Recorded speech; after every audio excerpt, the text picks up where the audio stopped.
हर किताब एक कहानी नहीं होती। कुछ कहानियां जिंदा होती हैं।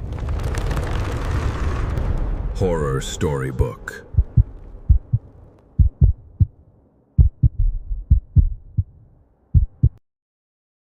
कल्पना कीजिए, रविवार की एक बिल्कुल शांत और खूबसूरत सी सुबह। कोई इंसान अपने घर के किचन में खड़ा है, हाथ में चाय का कप है और बस खिड़की से बाहर चमकती हुई धूप को निहार रहा है। हाँ, बिल्कुल। एक परफेक्ट रिलैक्स करने वाला दिन। बिल्कुल, सब कुछ एकदम सुरक्षित, शांत और साधारण लग रहा है। एक ऐसी जिंदगी जिसमें कोई हलचल नहीं है। लेकिन तभी अचानक पैरों के नीचे फर्श की लकड़ी में एक जोरदार दरार पड़ती है। बाप रे। हाँ, और उस गहरी अंधेरी दरार में से एक हरा, सड़ा हुआ और भयानक सा हाथ बाहर निकल आता है। और ठीक उसी एक सेकंड में वो जो सुरक्षा का सारा भ्रम था ना, वो सारा सुकून, मतलब वो कांच की तरह टूटकर बिखर जाता है। एकदम सही कहा आपने। जो घर, जो दुनिया आपको सबसे जानी पहचानी लगती थी, वो अचानक एक खौफनाक और अनजानी जगह में बदल जाती है। ये एक ऐसा झटका है जो सिर्फ डराता नहीं है, बल्कि सोचने पे मजबूर कर देता है कि जिस जमीन पर हम खड़े हैं वो असल में कितनी खोखली है। बिल्कुल सच कहा। और पता है, यही वो बिंदु है जहां से हमारा आज का ये गहरा विश्लेषण शुरू होता है। जो लोग हमें सुन रहे हैं उनका स्वागत है। आज हम एक बेहद खास और रोंगटे खड़े कर देने वाली स्रोत सामग्री पर चर्चा कर रहे हैं। हाँ, ग्रीन विंटन का काम। सही पकड़ा। ग्रीन विंटन द्वारा 2014 में लिखा गया कहानी संग्रह tales of horror and the supernatural. ये 9 डरावनी कहानियों का एक ऐसा संकलन है जिसमें मतलब काले आंखों वाले बच्चों से लेकर अलौकिक प्रतिशोध और शैतान के साथ किए गए समझौतों तक का बहुत ही गहराई से जिक्र किया गया है। और ये कहानियां कोई आम भूतिया कहानियां नहीं है। बिल्कुल नहीं। हमारा असली मिशन यहाँ सिर्फ कुछ डरावनी कहानियों को सुनाना नहीं है। हम ये समझना चाहते हैं कि कैसे लेखक हमारे सबसे सुरक्षित समझे जाने वाले घरेलू जीवन और अचानक सामने आने वाले अलौकिक खौफ के बीच एक भयानक विरोधाभास पैदा करते हैं। ये कहानियां सिर्फ रात में डराने के लिए नहीं लिखी गई हैं। मतलब ये इंसानी मनोविज्ञान के सबसे अंधेरे कोनों की एक बहुत ही परेशान करने वाली यात्रा है। मैं पूरी तरह से सहमत हूँ। और देखिए, ये नजरिया इस पूरे संग्रह को समझने के लिए बहुत जरूरी है। हाँ, कैसे? जब भी हम डरावनी या सुपरनैचुरल कहानियों की बात करते हैं तो अक्सर हमारा पूरा ध्यान सिर्फ राक्षसों, भूतों या चुड़ैलों पर होता है ना? हम बाहरी डर पर फोकस करते हैं। सही बात है, हम हमेशा बाहर ही देखते हैं डर के लिए। बिल्कुल। लेकिन ग्रीन विंटन की कला इस बात में छिपी है कि वे खौफ की शुरुआत बाहर से नहीं करते। वे इंसान के भीतर मौजूद कमियों, उसके अकेलेपन, उसके गहरे आघात और उसके दर्द से शुरुआत करते हैं। राक्षस तो बस उस दर्द का एक चेहरा मात्र होते हैं। तो चलिए इसी दर्द और गुस्से से पैदा होने वाले खौफ की ओर बढ़ते हैं। हमारी स्रोत सामग्री में पहली 3 कहानियां इसी विचार पर आधारित हैं कि जब कोई इंसान लगातार जुल्म सहता है तो उसका टूटा हुआ मन किस हद तक जा सकता है। हाँ, ये हिस्सा काफी डार्क है ना? सबसे पहले बात करते हैं स्मर्क नाम की कहानी की। इसमें जॉर्ज कैंपेल नाम का एक लड़का है। जॉर्ज को बचपन से ही हकलाने की बीमारी है। और बच्चे स्कूल में कितने क्रूअल हो सकते हैं ये तो हम जानते ही हैं। बिल्कुल। इसी वजह से स्कूल में जॉन कॉनन फोर्सेथ और उसके कुछ अमीर दोस्त उसे बहुत बुरी तरह प्रताड़ित करते हैं। मतलब सालों का ये मानसिक और शारीरिक उत्पीड़न जॉर्ज को अंदर से पूरी तरह खोखला कर देता है। एक तरह से उसे तोड़ देता है। हाँ, और फिर एक दिन आता है जब ये सब्र का बांध टूट जाता है। जॉर्ज अपने पिता की शॉटगन निकालता है, बीच सड़क पर जॉन की महंगी BMW कार रोकता है और बिना किसी हिचकिचाहट के बड़ी ही बेरहमी से जॉन और उसके दोस्त को वहीं मार डालता है। बाप रे। लेकिन सुनिए, कहानी का सबसे ज्यादा परेशान करने वाला हिस्सा वो नहीं है जब गोलियां चलती हैं। तो फिर क्या है? परेशान करने वाली बात यह है कि जब अदालत उसे उम्र कैद की सजा सुनाती है और उसे जेल ले जाया जा रहा होता है तो जॉर्ज के चेहरे पर कोई पछतावा नहीं होता। कोई गिल्ट नहीं। बिल्कुल नहीं। उसकी आंखों में कोई आंसू नहीं होते। इसके बजाय उसके चेहरे पर एक अजीब सी मुस्कान, जिसे हम स्मर्क कहते हैं, वो होती है। मैं समझ रही हूँ। यहाँ जो मनोवैज्ञानिक पहलू उभरकर सामने आता है ना, वो किसी भूत या प्रेत से ज्यादा डरावना है। बिल्कुल। ऐसा क्यों लगता है आपको? क्योंकि ये नियंत्रण खोने और फिर उसे एक बहुत ही भयानक तरीके से वापस पाने की कहानी है। देखिए, जॉर्ज ने अपनी पूरी जिंदगी खुद को दूसरों के सामने कमजोर, बेबस और बस एक मजाक के रूप में देखा था। सही कह रही हैं। तो वो जो स्मर्क है, वो जो मुस्कान है, वो किसी खुशी की नहीं है। वो उस विकृत और भयानक संतुष्टि की मुस्कान है जो उसे आखिरकार अपनी जिंदगी का कंट्रोल अपने हाथ में लेने से मिली है, भले ही उसके लिए उसे जेल जाना पड़े। बिल्कुल। उसे इस बात की परवाह नहीं है कि इसका अंजाम उसकी अपनी पूरी जिंदगी की बर्बादी है। उसके लिए वो एक पल का नियंत्रण उम्र कैद से ज्यादा कीमती था। ये सच में एक बहुत ही डार्क विचार है। लेकिन अगली कहानी इन नेसेसरी ईविल में ये बेबसी और बदला एक पूरी तरह से अलौकिक रूप ले लेता है। हाँ, वो शैतान वाली कहानी। जी, इसमें मुख्य किरदार एक सीधा साधा इंसान है जो बचपन से लेकर अपने ऑफिस तक हमेशा धौंस जमाने वालों यानी बुली करने वालों का शिकार रहा है। वो सब कुछ चुपचाप सहता है। एक और प्रेशर कुकर वाली स्थिति। एकदम।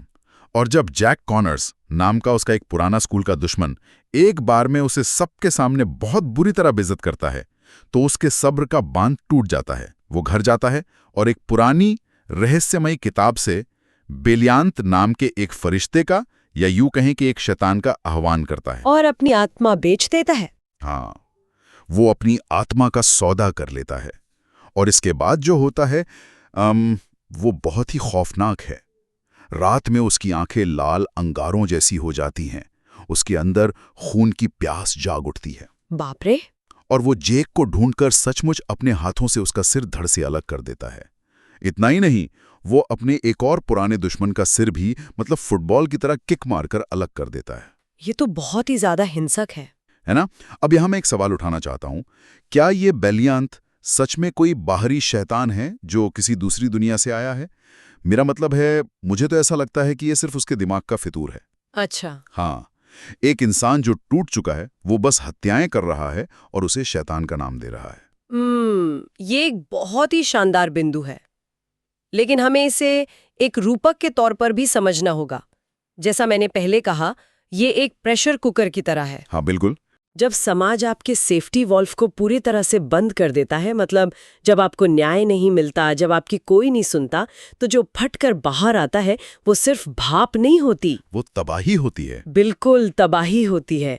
बेलियांत वही फटा हुआ प्रेशर कुकर है। जब इंसान न्याय की हर उम्मीद छोड़ देता है तो वो अपनी नैतिकता, अपनी इंसानियत यानी अपनी आत्मा का सौदा करके भी प्रतिशोध चाहता है। तो वो शैतान असल में उसी का हिस्सा है। हाँ, बेलियांत उस व्यक्ति के अंदर सालों से दबे हुए हिंसक क्रोध का ही एक भौतिक रूप है। तो आप कह रही हैं कि राक्षस असल में दबे हुए गुस्से का ही एक चेहरा है। और पता है, यही बात कैल नाम की कहानी में एक और अलग तरीके से सामने आती है। कैल की कहानी सच में बहुत दुखी करने वाली है। बहुत ज्यादा। कैल एक बहुत ही मासूम बच्चा है। उसके पिता की अफगानिस्तान में एक सैनिक के तौर पर मौत हो चुकी है और वो स्कूल में बुली किया जाता है। एक दिन एक पीडोफाइल यानी एक बाल यौन शोषक कैल को किडनैप कर लेता है। ये सुन के घबराहट होती है। हाँ? और जब वो आदमी केल पर अपनी गंदी नीयत से हमला करने वाला होता है तो अचानक केल की आंखें पूरी तरह से सफेद हो जाती हैं और फिर उसकी शक्तियां बाहर आती हैं। बिल्कुल। केल अपनी अजीबोगरीब टेलीकाइनेटिक शक्तियों से, मतलब बिना छुए चीजों को हिलाने की शक्ति से, उस आदमी को हवा में उल्टा लटका देता है। वो आदमी इतना खौफजदा हो जाता है कि खुद को गंदा कर लेता है। उसे समझ ही नहीं आता कि हो क्या रहा है। सही कहा। और बाद में वो आदमी रहस्यमयी तरीके से अपने ही कमरे में जिंदा जलकर मर जाता है। अब देखिए, यहाँ केल के पास कोई हथियार नहीं था, उसकी शक्ति टेलीकाइनेसिस थी। क्या ये भी उसी प्रेशर कुकर वाली बात का एक हिस्सा है? बिल्कुल है। और टेलीकाइनेसिस का चुनाव यहाँ बहुत ही महत्वपूर्ण है। वो कैसे? सोचिए, लेखक ने केल को कोई बंदूक या चाकू क्यों नहीं दिया? क्योंकि टेलीकाइनेसिस उस बच्चे के लिए नियंत्रण का अंतिम रूप है, जिसका अपनी जिंदगी पर कोई नियंत्रण नहीं है। बहुत गहरी बात है ये। उसके पिता की मौत हो गई, स्कूल में उसे पीटा जाता है और अब एक भयानक इंसान उसका शोषण करने वाला है। जब भौतिक दुनिया में कैल पूरी तरह से शक्तिहीन हो जाता है तो उसका दिमाग एक ऐसा रक्षा तंत्र विकसित करता है जो भौतिक नियमों को ही तोड़ देता है। जैसे किसी डार्क सुपरहीरो की ओरिजिन स्टोरी हो। हाँ, ये किसी डार्क सुपरहीरो ओरिजिन स्टोरी जैसा ही लगता है, लेकिन असल में ये एक टूटे हुए बच्चे के मन की चीख है। खैर, ये जो बाहर से थोपी गई बेबसी है, ये तो एक तरह का खौफ है। लेकिन तब क्या होता है जब ये खौफ किसी बाहरी दुश्मन से नहीं, बल्कि हमारे अपने घर के अंदर, हमारे अपने फैसलों और हमारे अपने धोखे से पैदा होता है। मतलब जब हम खुद ही अपने लिए जाल बुनते हैं। बिल्कुल। बाहरी दुनिया के प्रतिशोध से हटकर अब थोड़ा घरों के बंद दरवाजों के पीछे चलते हैं, जहां आम जीवन अचानक एक बुरे सपने में बदल जाता है। If you go down to the woods today, कहानी को ही लें। एवलिन की कहानी। हाँ, एवलिन नाम की एक महिला अपने पति और बच्चों को धोखा देकर अपने प्रेमी एलन से जंगल में मिलने जाती है। वे दोनों एक साथ रोमांस कर रहे हैं। सब कुछ बहुत ही सामान्य और फिल्मी लग रहा है। लेकिन विंटन की कहानियों में सामान्य कुछ भी नहीं होता। एकदम सही। तभी अचानक जमीन से पेड़ की मोटी मोटी जड़ें सांपों की तरह निकलती हैं और एलन को खींचकर जिंदा जमीन के नीचे दफना देती हैं। सोचिए, सिर्फ एक पल में वासना और रोमांस का दृश्य एक खौफनाक और जानलेवा जाल में बदल जाता है। प्रकृति खुद उनके खिलाफ हो जाती है। हाँ, और कहानी वहीं खत्म नहीं होती। जब इंस्पेक्टर मार्शल इस गायब होने के मामले की जांच करता है और एवलिन को फंसा लेता है, तो बाद में वो इंस्पेक्टर अपना असली रूप दिखाता है। वो रूप जो बहुत भयानक है। वो कोई इंसान नहीं था। वो अपने कपड़े उतारता है और एक हरे सिर वाले राक्षस में बदल जाता है, जो इतने समय से इंसानी रूप में छिपा हुआ था। वो उस मरे हुए एलन को अपना भाई कहता है और एवलिन को उसके पापों की सजा देने की बात करता है। मुझे ये कहानी बहुत अजीब लगी, सच कहूं तो। ये हरा राक्षस अचानक कहां से आ गया? अगर हम गहराई में जाएं, तो यहाँ हरे सिर वाला राक्षस और जंगल बहुत ही शक्तिशाली प्रतीक है। प्रतीक? कैसे? देखिए, जंगल और उसकी जड़ें उस आदिम, गहरे सच और कच्ची प्रकृति को दर्शाते हैं, जिसे हम अपने सभ्य समाज में, अपने साफ सुथरे घरों में छिपाने की कोशिश करते हैं। एवलिन का अपनी शादी में धोखा देना एक ऐसा अपराध है जिसे वो सामान्य जीवन के मुखौटे के पीछे छिपा रही थी। अच्छा, तो वो राक्षस उसके अपराध का रूप है? बिल्कुल। लेखक ने घरेलू बेवफाई और उस अपराध बोध को एक शारीरिक और अलौकिक राक्षस का रूप दे दिया है।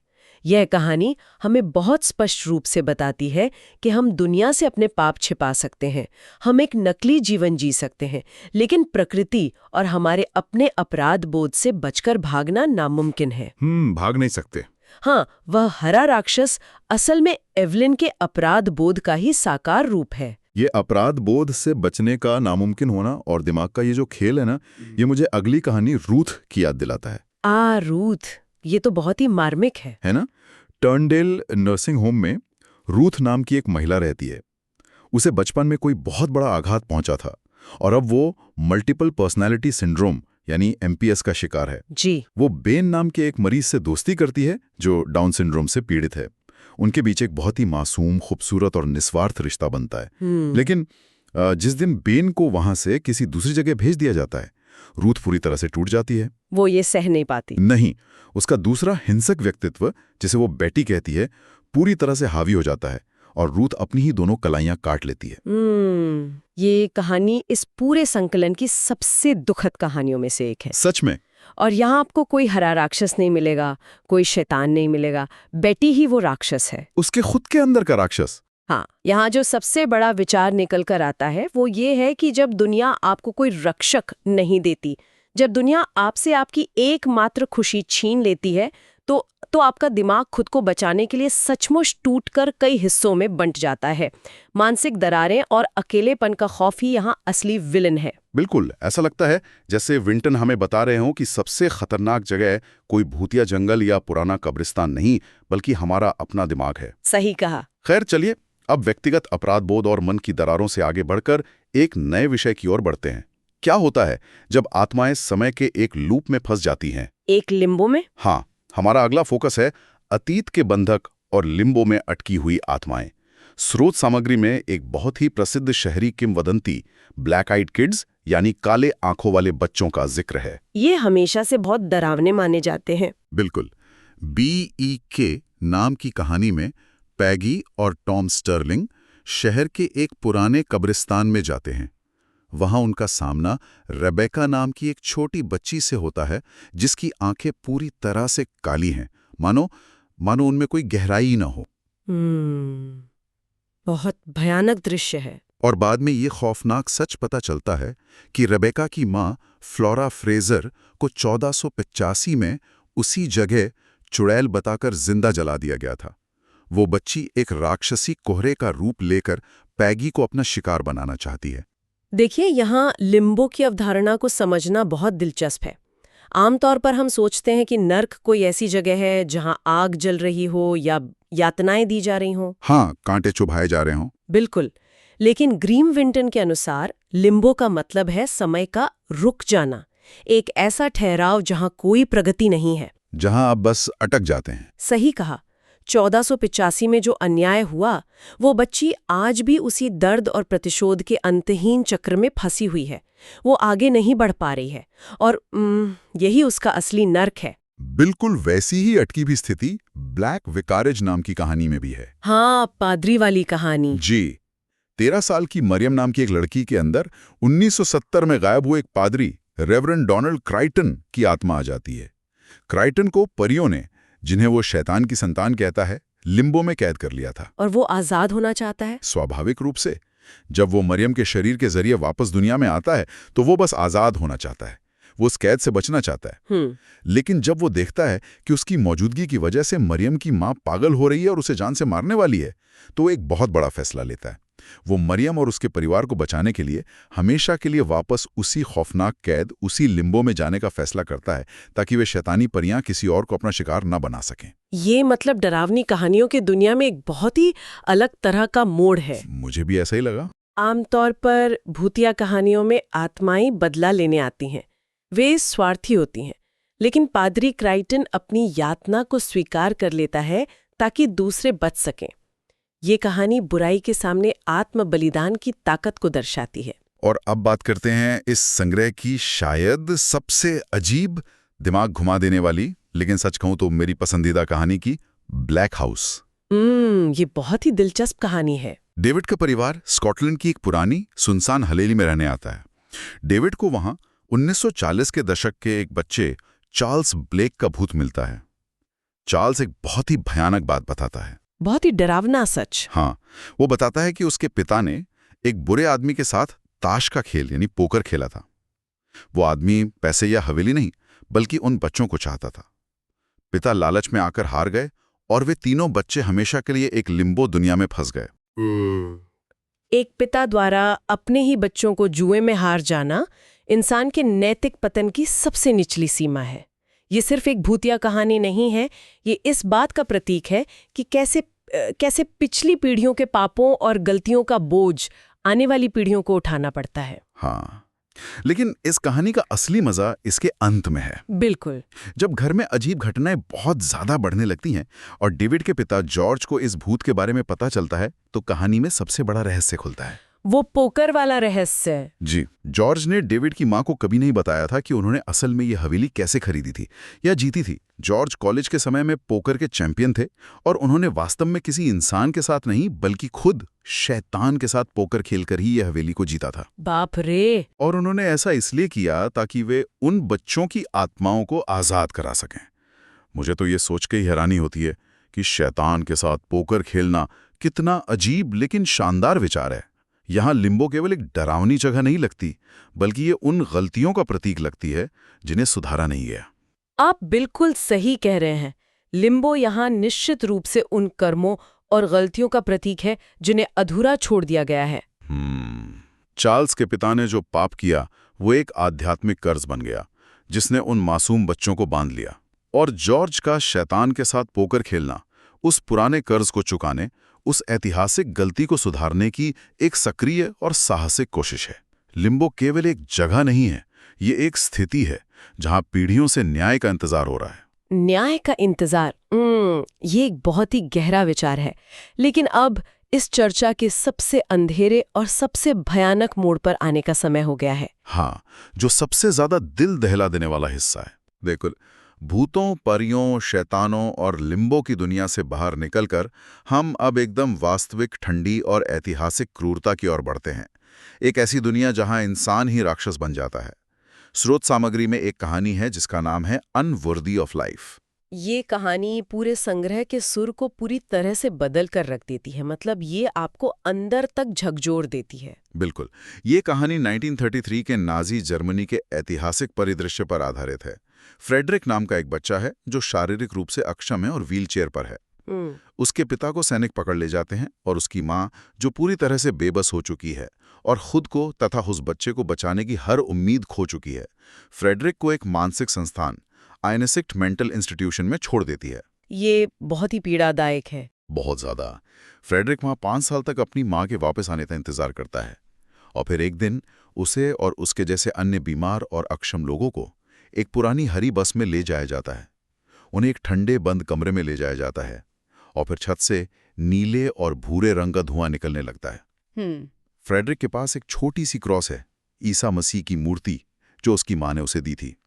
वो उस क्रॉस को देखकर भगवान से पूछता है कि उसे क्यों जन्म दिया गया और क्यों उसे ऐसे त्याग दिया गया। ये दृश्य इतना विचलित करने वाला इसलिए है क्योंकि ये कोई कल्पना या डरावनी कहानी का हिस्सा नहीं है। ये एक सच है। बिल्कुल। स्रोत सामग्री में जो ऐतिहासिक संदर्भ दिया गया है उसके अनुसार नाजी जर्मनी में एक्शन T4 नाम का एक प्रोग्राम चलाया गया था। ये कोई अचानक हुई हिंसा नहीं थी, बल्कि ये सरकार द्वारा प्रायोजित बहुत ही व्यवस्थित तरीके से चलाया जाने वाला एक यूजेनिक्स प्रोग्राम था। इसके तहत मानसिक और शारीरिक रूप से अक्षम लोगों को, जिन्हें वे लोग समाज के लिए अनवर्दी यानी अयोग्य मानते थे, योजनाबद्ध तरीके से गैस चेंबरों में मारा गया था। ये सब अस्पतालों और संस्थानों के नाम पर किया गया था। और यही बात मुझे सबसे ज्यादा परेशान करती है।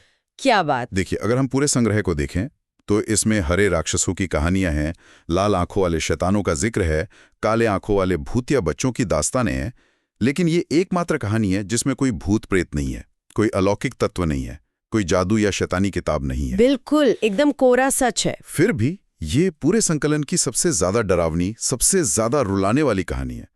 ऐसा क्यों है? इसके पीछे का जो मनोवैज्ञानिक सच है वो बहुत गहरा है। वो क्या है? देखिए, अलौकिक कहानियों या भूतों के डर से हम खुद को यह कहकर बचा सकते हैं कि ये सब सच नहीं है ना?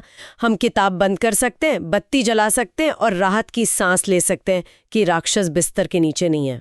हाँ, हम खुद को दिलासा दे सकते हैं। लेकिन फ्रेडरिक की कहानी खौफनाक इसलिए है क्योंकि इसके राक्षस इतिहास के पन्नों में दर्ज इंसानी हैं। ये कहानी हमें ये दिखाती है कि अलौकिक हॉरर, भूत प्रेत की कहानियां असल में हमारा एक रक्षा तंत्र है। बचने का एक तरीका। बिल्कुल। हम काल्पनिक राक्षस इसलिए बनाते हैं ताकि हमें इस सच्चाई का सामना न करना पड़े कि इंसान खुद कितनी भयानक चीजें कर सकता है। जब सत्ता, नफरत और प्रशासन मिल जाते हैं तो इंसान जो व्यवस्थित और कानूनी बुराई कर सकता है वो किसी भी शैतान से ज्यादा क्रूर होती है। फ्रेडरिक का वो सवाल कि उसे क्यों त्याग दिया गया, पूरी मानवता पर एक ऐसा धब्बा है जिसे कोई भी अलौकिक कहानी मिटा नहीं सकती। मतलब ये सच में रोंगटे खड़े कर देने वाला विश्लेषण है कि हम भूतों की कहानियां इसलिए गढ़ते हैं ताकि इंसानों के असली खौफ से बच सकें। हाँ, यही सबसे बड़ी विडंबना है। आने वाली खोखली कहानियों तक सीमित नहीं है। बिल्कुल नहीं। ये अन्याय, बचपन के मानसिक आघात, टूटे हुए रिश्तों और इंसानी फितरत के सबसे अंधेरे हिस्सों का एक बहुत ही साफ और कड़वा दर्पण है। चाहे वो स्कूल में बुली होने का दर्द हो, घरेलू धोखे का अपराधबोध हो या फिर ऐतिहासिक नरसंहार का खौफ। हाँ, विंटन की कहानियां हमें ये सोचने पर मजबूर करती हैं कि हम अलौकिक चीजों से तो डरते हैं, लेकिन असल में हमें अपने भीतर झांकने से डर लगता है। डरावनी कहानियां बाहर की नहीं, हमारे अंदर की दुनिया की गूंज है। बिल्कुल। और इसीलिए आज के इस सफर को खत्म करने से पहले जो लोग हमें सुन रहे हैं उनके लिए मैं एक गहरा सवाल छोड़ना चाहता हूँ। बताइए। इन सभी कहानियों पर गौर करें, चाहे वो जॉर्ज का बुली होना हो, एवेलिन का धोखा देना हो या डेविड के परदादा का बच्चों को जुए में हारना हो। इन कहानियों में शैतान या राक्षस अक्सर तभी हमला करते हैं जब इंसान खुद कोई गलती करता है, कोई बड़ा लालच दिखाता है या जब वो अपना मानसिक संतुलन खो देता है। तो क्या हम उन्हें खुद बुलाते हैं? यही तो सवाल है। क्या सच में अंधेरे में छिपे हुए राक्षस आकर हमें डराते हैं या फिर वे केवल हमारे अपने अंदर के राक्षसों की परछाई मात्र हैं जो हमारे ही बुलाने पर बाहर आते हैं? याद है वो किचन के फर्श में पड़ी दरार जिसकी बात हमने शुरुआत में की थी? शायद वो किसी बाहरी भूकंप से नहीं आई थी। शायद अपने फैसलों से हमने खुद ही उस दरार की नींव रखी थी। बहुत ही डरावना सच है ये। बिल्कुल। खैर, इस डरावने लेकिन बेहद बौद्धिक सफर में हमारे साथ जुड़ने के लिए आप सभी का बहुत बहुत धन्यवाद। मिलते हैं अगले गहरे विश्लेषण में। लेकिन डर अभी बाकी है। नेक्स्ट वीडियो देखो, subscribe now. Next video 1, next video 2।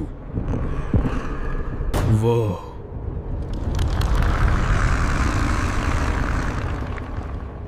अभी भी देख रहा है।